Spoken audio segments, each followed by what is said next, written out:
Hello दोस्तों, आप सभी का स्वागत है आपके अपने YouTube channel Satish education point पे। दोस्तों, अपन डिस्कस कर रहे थे राजस्थान की ज्योग्राफी के अंदर जो कि मोस्ट इम्पोर्टेंट एमसीक्यूज चल रहे थे। अपना टॉपिक चल रहा था राजस्थान की नदियाँ व झीलें। तो उसी क्वेश्चंस की सीरीज को आगे बढ़ाते हैं। बट अगर अभी तक आपने अपने YouTube channel Satish education point को सब्सक्राइब नहीं किया है तो सब्सक्राइब कर लीजिए और बेल आइकन को साथ ही साथ प्रेस कर दीजिए, जिससे आपको सबसे पहले इस क्लास के रिगार्डिंग नोटिफिकेशन मिल सके। दोस्तों, जैसा कि डिस्कस कर रहे थे क्वेश्चन आरएसएस बोर्ड द्वारा आए हुए इंपॉर्टेंट एमसीक्यूज जो कि हर एग्जाम्स के लिए क्या होने वाला इंपॉर्टेंट होने वाला है, जो सभी एग्जाम्स में लगभग पूछा जाता है। राजस्थान की ज्योग्राफी हर एग्जाम में पूछी जाती है, जो राजस्थान के अंदर जितने भी एग्जाम होते हैं उसके रिगार्डिंग। ठीक है, तो अपनी क्लास स्टार्ट करते हैं। उसके लिए आपके लिए मोटिवेशन कोटेशन है। आंधियों से कह दो अपनी औकात में रहे, यहाँ उड़ान पंखों से नहीं हौसलों से होती है। अपने हौसलों को क्या करके बुलंद करके अपनी एम के लिए, अपने लक्ष्य के प्रति डेडिकेटेड होकर तैयारी करनी है, पढ़ाई करनी है और अपने लक्ष्य को पाना है। ठीक है, आंधियों से कह दो अपनी औकात में रहे, यहाँ उड़ान पंखों से नहीं हौसलों से उड़ान होती है। पंखों से उड़ान का मतलब होता है कि अपनी ऊंचाई का नहीं, अपनी ऊंचाई का कोई पार नहीं है, कि अपन को जहाँ तक जाना है उड़ के जाना है। ठीक है, अपनी क्लास स्टार्ट करते हैं क्वेश्चन नंबर 89 से। ठीक है, लगभग 88 तक क्वेश्चन डिस्कस कर चुके थे कल। ठीक है दोस्तों, राज्य में सर्वाधिक ऊंचाई पर स्थित झील जहाँ टोड रॉक तथा नॉन रॉक है। टोड रॉक नॉन रॉक कहाँ पे झील है? झील भी है और एक चट्टान भी है यहाँ पे। तो टोड रॉक है और नॉन रॉक है, चट्टान है। चट्टान के नाम से क्या जानते हैं इसको? झील का नाम जानते हैं। ठीक है, चट्टान कौन सी है? टोड रॉक है, नॉन रॉक है। इनकी आकृति कैसे? टोड रॉक का मतलब क्या है? टोड रॉक का मतलब है, रॉक का मतलब चट्टान होता है, टोड का मतलब मेंढक होता है। मेंढक के समान क्या है इसकी आकृति? नन रॉक का मतलब होता है घूंघट लिए वो स्त्री के समान क्या है चट्टान की आकृति है। तो कहाँ पे सबसे ऊंचाई पर स्थित है? सबसे ऊंचाई पर कहाँ है? नक्की झील पे। का नक्की झील माउंट आबू सबसे ऊंचाई पे, सबसे ऊंचाई पर नक्की झील है। नक्की झील पे टोड रॉक भी है, नन रॉक भी है। ठीक है, क्वेश्चन नंबर 90। इसमें क्या? असंगत को छांटिए। आपको क्या छांटना है इसमें से? असंगत को छांटना है। जो गलत दे रखा है गलत को छांटना है। ठीक है, ये सारी क्या दे रखी है यहाँ से आपको? नदियाँ दे रखी है ना। इसमें से गग्गर नदी, कांतली नदी, साबी नदी, काकने नदी, मंथा नदी, बनास नदी, खोटारी नदी, लगभग सारी नदियाँ दे रखी हैं यहाँ पे। आपको घग्गर नदी दे रखी है। घग्गर नदी भी क्या दे रखी है? आंतरिक अपोह तंत्र की नदी है। कांतली है, आंतरिक अपोह तंत्र की नदी है। साबी है, आंतरिक अपोह तंत्र की नदी है। काकने काकने आंतरिक अपोह तंत्र की नदी है क्या? नहीं है। और और देखो दोस्तों, मंथा आंतरिक अपोह तंत्र की नदी है। बनास आंतरिक अपोह तंत्र की,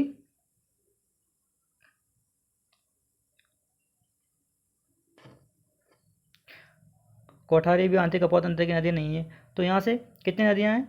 ऑप्शन नंबर जो 4 के रिगार्डिंग देखेंगे तो खोटारी नदी और बनास नदी को छोड़कर जो खोटारी नदी है और बनास नदी है।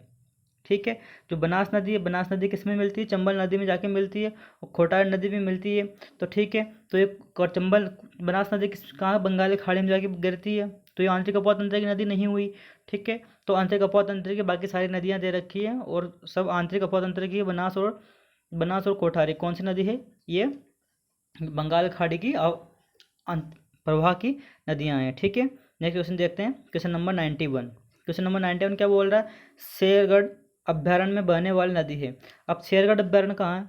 शेरगढ़ अभ्यारण्य में बहने वाली नदी, शेरगढ़ अभ्यारण्य बारह के अंदर है। कहाँ पे? बारह के अंदर है। अब आपसे शेरगढ़ अभ्यारण्य पूछ लें तो कहाँ पे? बारह के अंदर है। कहाँ पे? कौन सी नदी बहती है? परवन नदी बहती है यहाँ पे। ठीक है, क्वेश्चन नंबर 92 देखते हैं। किस नदी के अपोह क्षेत्र को तोरावाटी कहा जाता है? तोरावाटी किस नदी के अपोह क्षेत्र को बोलते हैं? कांसली नदी। जो कांसली नदी कहाँ से बहती है? सीकर जिले से निकलती है, खंडला की पहाड़ियों से निकलती है। ठीक है, कहाँ से निकलती है? सीकर जिले से खंडला की पहाड़ियों से नदी निकलती है। कांसली नदी के अपोह क्षेत्र को क्या बोलते हैं? तोरावाटी एरिया बोलते हैं। ठीक है, क्वेश्चन नंबर 93 देखते हैं। क्वेश्चन नंबर 93 क्या बोल रहे हैं? ठीक है, आपको क्या करना है? मिलान करना है इसका। ठीक है, यहाँ से मिलान कीजिए। सूची 1 को सूची 2 से क्या करना है? मिलान कीजिए। दोस्तों मिलान कीजिए आप।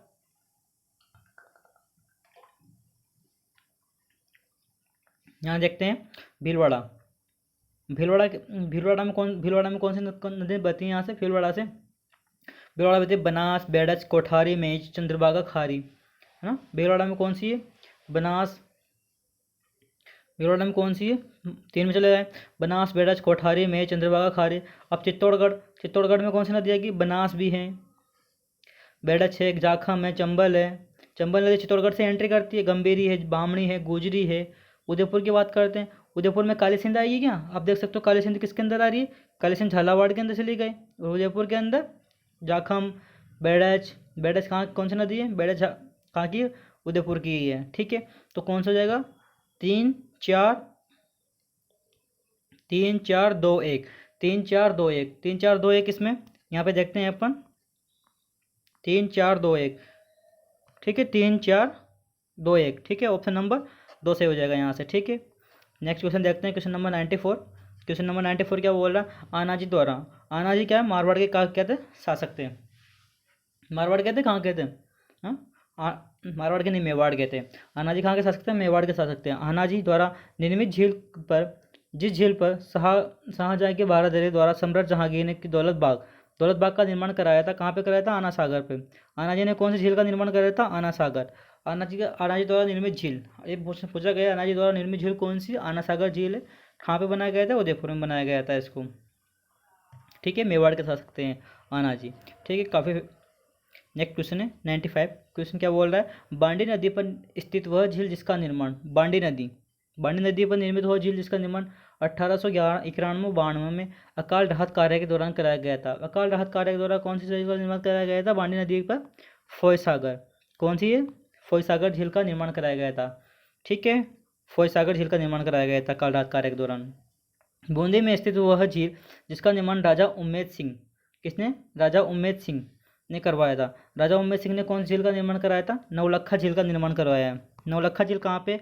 अगर आपसे डायरेक्ट पूछ ले नवलखा झील कहाँ पे? बूंदी के अंदर है। अगर डायरेक्ट राजा उम्मेद सिंह भी नहीं है, नवलखा झील आएगा तो कहाँ पे? बूंदी के अंदर है। ठीक है, क्वेश्चन नंबर 97। क्वेश्चन नंबर 97 क्या बोल रहा है? गैप सागर स्थित है। अब गैप सागर झील कहाँ पे है? गैप सागर झील डूंगरपुर के अंदर है। कहाँ पे गैप सागर झील? गैप सागर झील डूंगरपुर जिले के अंदर है। एक क्वेश्चन है, क्वेश्चन नंबर 98। किस झील में आयड़ नदी आके गिरती है? अब कौन सी झील ऐसी है जिसमें आयड़ नदी आकर क्या करती है? अपना जल मिलाती है।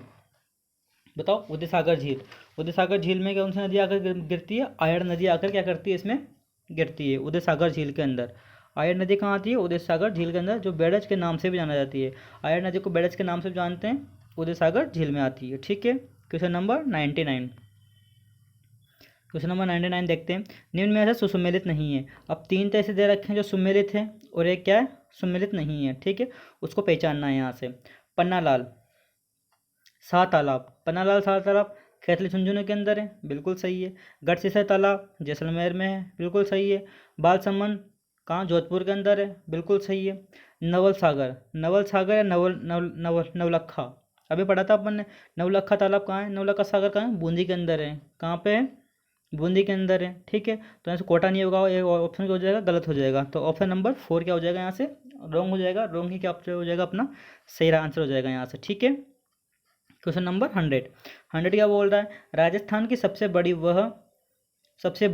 राजस्थान की सबसे बड़ी एवं भारत की दूसरी सबसे बड़ी खारे पानी की झील, जहाँ देश में सर्वाधिक नमक का उत्पादन किया जाता है। देश का सर्वाधिक मतलब इससे ज़्यादा नमक का उत्पादन किया जाता है, बट झीलों में सबसे ज़्यादा नमक का उत्पादन इसी में किया जाता है। कौन सी झील है? सांबर झील है, जो जयपुर के अंदर है। ठीक है, सांबर झील है, जयपुर के अंदर है। लगभग कितना? 8.7% नमक का उत्पादन किया जाता है। और कौन सी संस्था करती है? Sambhar salt limited. Sambhar salt limited नाम से कंपनी है, वो क्या करती है? नमक का उत्पादन करती है इस यहाँ से। ठीक है, 100 क्वेश्चन हो गया। क्वेश्चन नंबर 101 क्या बोल रहा है क्वेश्चन? देखते हैं। पिछोला झील और फतेह सागर को जोड़ने वाली झील को कहा जाता है। अब पिछोला झील और फतेह सागर झील को जोड़ने वाली झील को क्या कहते हैं? पिछोला झील और फतेह सागर झील को जोड़ने को क्या कहा जाता है? बताओ। स्वरूप सागर झील।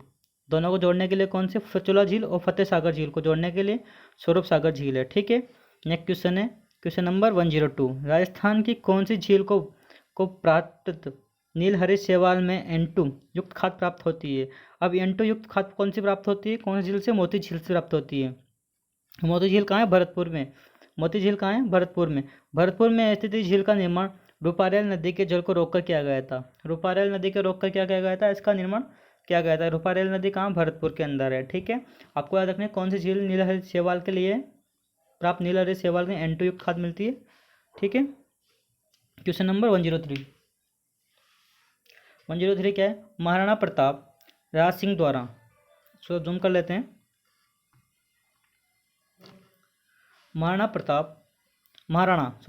महाराणा राज सिंह द्वारा 1662 ईस्वी में निर्मित नौचौकीपाल कहाँ पे, उदयपुर में स्थित है, के नाम से प्रसिद्ध इस झील में गोमती नदी आकर गिरती है।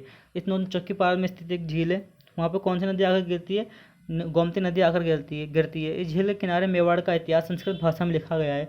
कितनी भाषाओं में, संस्कृत भाषा में लिखा गया है। 25 शिलालेख मिले हैं यहाँ से। कितने शिलालेख मिले हैं, 25 शिलालेख मिले हैं। वहाँ पे कौन सी झील है, राजसमंद झील है। राजसमंद झील पे 25 शिलालेख मिले हैं, ठीक है, राजसमंद झील पे। तो वहाँ कौन सी नौचौकीपाल स्थित है, 1662 में निर्मित झील थी, ठीक है। याद रखना, गोमती सागर नदी आकर गिरती है यहाँ पे। इसमें नेक्स्ट क्वेश्चन है, इंग्लैंड की महारानी मेरी की दिसंबर 1911 में, इंग्लैंड की महारानी मेरी की दिसंबर 1911 में भारत की यात्रा के समर्थन क्वीन मेरी जनाना घाट, क्वीन मेरी जनाना घाट कहाँ पर स्थित था बताना आपको, पुष्कर के अंदर है वैसे, का निर्माण किया गया था। कहाँ पे, पुष्कर झील के अंदर, पुष्कर सरोवर पे। यहाँ पे क्या है, ऐसी एक कहानी है पीछे की। ये घाट क्यों बनाया गया था यहाँ पे, क्यों मेरी जनाना घाट 1911 के अंदर भारत यात्रा के दौरान, क्योंकि जब ये नहाने गई वहाँ पे तो स्त्री और पुरुष दोनों एक साथ ही नहा रहे थे, तो उनके कपड़े बदलने की दिशा को देखते हुए वहाँ पे क्या हो रहा था, स्त्रियों का एक देखा जाए तो अपमान जैसा था। स्त्रियों का क्या था, अपमान जैसा उनको, उसको फील हो, तो उसने क्या बनाया, स्त्रियों के लिए एक अलग से घाट बनाया है, क्यों मेरी जनाना घाट। इस पर क्या करेगी, स्त्रियाँ स्नान करेगी, ऐसी मान्यता है वहाँ पे। ऐसा माना जाता है कि स्त्रियाँ क्या करती है, उस घाट पे स्नान करती है। उनके लिए अलग से स्नान घाट बने हुए हैं, और उनके वस्त्र चेंज करने के लिए अलग से रूम भी बने हुए हैं वहाँ पे, ठीक है। क्यों मेरी जनाना घाट का निर्माण कराया गया था भारत यात्रा के दौरान, महारानी, इंग्लैंड की महारानी के, ठीक है, 1911 में यात्रा की थी उन्होंने, ये भी याद रखना है आपको। नेक्स्ट क्वेश्चन है, क्वेश्चन नंबर 105 क्या बोल रहा है, जग मंदिर व जग निवास महल किस झील पर स्थित है। काफ़ी फेमस क्वेश्चन है एग्जामिनर का, पिछोला झील पर। जग मंदिर व जग निवास कहाँ पे, पिछोला झील पर स्थित है, ठीक है, पिछोला झील पर। नेक्स्ट क्वेश्चन है, राजस्थान की किस प्रसिद्ध झील पर नटनी का चबूतरा है। नटनी का चबूतरा कौन सी झील पे बना हुआ है, ये सेम क्वेश्चन है, पिछोला झील पे बना हुआ है। कहाँ, पिछोला झील पे बना हुआ है। यहाँ से क्या है, थोड़ा सा क्या है, क्या हो गया, क्वेश्चन को मिसप्रिंट हो गया, ठीक है। नटनी का चबूतरा तो कहाँ पे, नटनी का चबूतरा पिछोला झील पे, और जग मंदिर और जग निवास महल कहाँ पे, पिछोला झील पे बने हुए हैं। तो दोस्तों, आज की क्लास आपको कैसी लगी, इस क्लास के कमेंट बॉक्स में ज़रूर बताना है आपको, क्लास के रिगार्डिंग आपके जो राय है उसके लिए। और साथ ही साथ इस वीडियो को अधिक से अधिक शेयर कर दीजिए अपने दोस्तों के साथ में, अपने फ्रेंड के साथ में। और अगर अभी तक आपने चैनल को सब्सक्राइब नहीं किया है तो चैनल को सब्सक्राइब जरूर कर लीजिए, जिससे कि सबसे पहले आपको इस वीडियो के रिगार्डिंग नोटिफिकेशन का अपडेट मिल सके। दोस्तों, इस वीडियो को शेयर करना ना भूलें, और इस चैनल के रिगार्डिंग आपको इस टेलीग्राम चैनल भी ज्वाइन कर सकते हैं, जिस पे आपको इस वीडियो की रिगार्डिंग आपको अपडेट मिलती रहती है, और इसकी PDF भी आपको वहाँ पे अवेलेबल करा दी जाती है। पर एग्ज़ाम्स के रिगार्डिंग या आपको कुछ एजुकेशन रिगार्डिंग आपको अपडेट करते रहते हैं वहाँ पे। दोस्तों, थैंक यू सो मच।